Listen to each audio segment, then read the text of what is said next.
Hello, bit of a quick video today. My 5 favorite big knives that please my inner child, perhaps. Because what really big knives are for mostly is scratching that little caveman itch you've got to swing something big and dangerous around in your own controlled environment.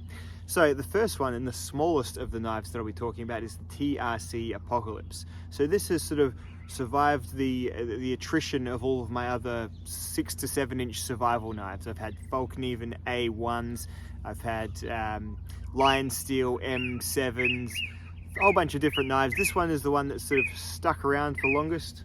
Shut up, bird. And yeah, we've got an LMAX blade, quite thick, over 1/4 of an inch thick. And TRC are a great knife company. It's comfortable micarta handles. It comes with a pretty basic but pretty nice, where are we, Kydex sheath here. These guys are pretty expensive. This is probably the most realistic kind of one tool option to actually carry around. The other knives I'm going to talk about are probably a bit big to just always carry on you. You'd probably get strange looks even if you're out in the middle of nowhere. Someone would say, that's giant. But you know, the others are still pretty fun and pretty modest. We'll see, we'll get to them. But yeah, first knife is the TRC Apocalypse, and what a winner it is. Absolutely gorgeous knife. Apocalypse finish, very, very sharp, great LMAX steel, love it. Next up is probably the most agricultural of my big knives. This is the Tarava Scrrama.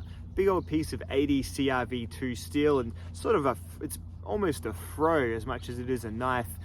Basically a tool designed to split firewood, but it can also be swung with 2 hands even, and used to chop as well if you wish. But basically, perfect knife for laying on a thick bit of wood, smashing it through that thick bit of wood. It's made of 80 CRV2 steel, and yeah, as long as you don't hit the rubber handle, which I have done a few times, it's going to last you ages, just taking down those wood round into manageable bits of firewood. Really good campsite, fireside tool, really sort of quality tool at a pretty compelling price for, you know, what is a fairly large thick slab of what is a, you know, one of the better of the non-powdered carbon steel. So 80 CRV2 Tarava Scrrama, really appreciate this one. It's about a 9 and a bit inch blade, or maybe an 8 inch blade overall if you don't count the dead spot at the beginning. But yeah, big old nice two-handed if you want, sword blade, you know, kind of primal feeling, really nice.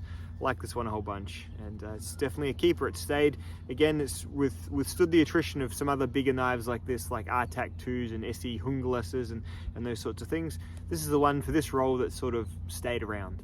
Next up is a bit of a knife guy standard, and this is my Becca BK9.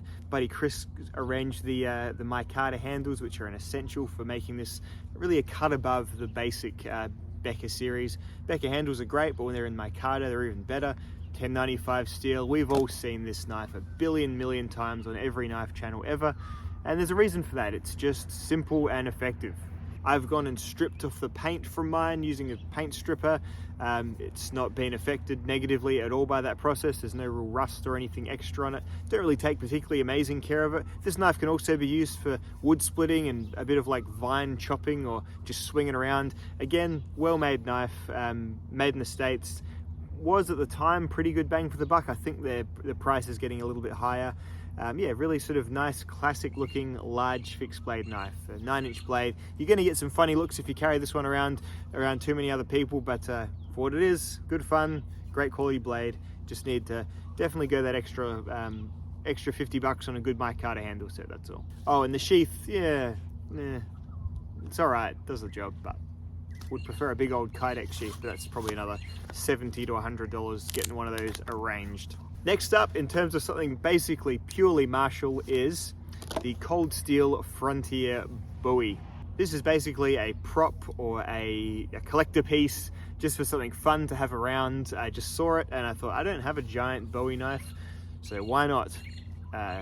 There's probably lots of reasons why not, but I didn't listen to them and I went and pulled the trigger anyway. This is actually really well made. It came really super razor sharp from Cold Steel. You know, the guard's going to be not great for doing basically anything that's not, you know, wielding it like you're pretending you're in a movie, but overall, good fun knife to have. 1080 steel, I believe. And yeah, it comes with this kind of blackened finish, which has been pretty robust, to be honest. Look, I've only realistically used this to split some wood in testing and whatnot. It did that just fine because it is full tang, you know, mostly full tang, apart from slight bit of tang drop down into the handle. But yeah, really it's a tough built blade, but things with guards, things with wooden handles, they generally sort of, you don't want to be smashing them around with mallets and wooden batons and things like that too much. But in terms of a well-made, big, tough fight and bowie knife that I'm never going to use in earnest, I like it a lot. Comes also in a pretty coolish leather sheath. I got to say, like, for what you pay, which isn't crazy, you pay like $200 and something for this huge amount of steel. You actually get a pretty good overall deal, and you can still generally take cold steel to the bank with their larger, more sort of replica or Marshall sort of products. But there you go. That looks pretty classic, doesn't it? And it certainly gives me the fizz.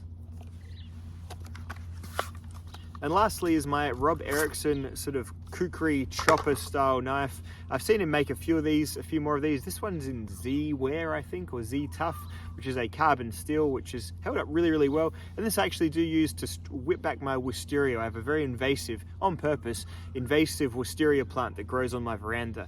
And basically every couple of months you need to really give it a good old workaround and take down all the little vines that come off of it, otherwise they grow up into the roof, and it's the whole thing. And this is the guy here. It's got enough reach on it, it's got a little curve on it, I can get up and chop and swing it around and have a good old time. So yeah, really good knife, really high quality, sort of custom made piece, pinned handles, sort of radius, nice smooth micarta with some red liners there. Erickson Knife Works, him and Creeley Blades are sort of my two go-to, and Alex Strawn, my go-to sort of custom makers that I can generally take to the bank with anything that appears in my collection from them. And yeah, this is certainly no exception. Got a little handle loop here so you don't lose track of it. Very much a completely usable tool. A little bit tricky on the sharpening side of things due to that curve in there, but then that curve in there also does make it cut through material really, really good too. It chopped good. So yeah, great overall knife. Big, nice Kydex sheath with a dangler as well, so all done very, very well indeed. Friend Chris hooked me up with this one. Thank you again, Chris.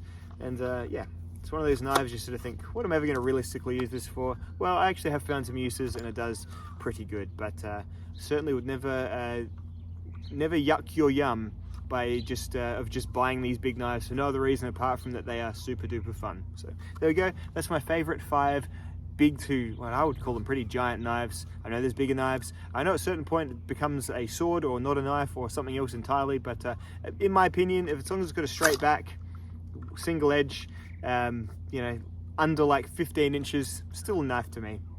Maybe it becomes a machete if it gets thin, or a bowler if it's a certain shape, but overall it doesn't really matter anyway, does it? It doesn't matter what you call it. It's just, they're all good, big, fun chopping things to have.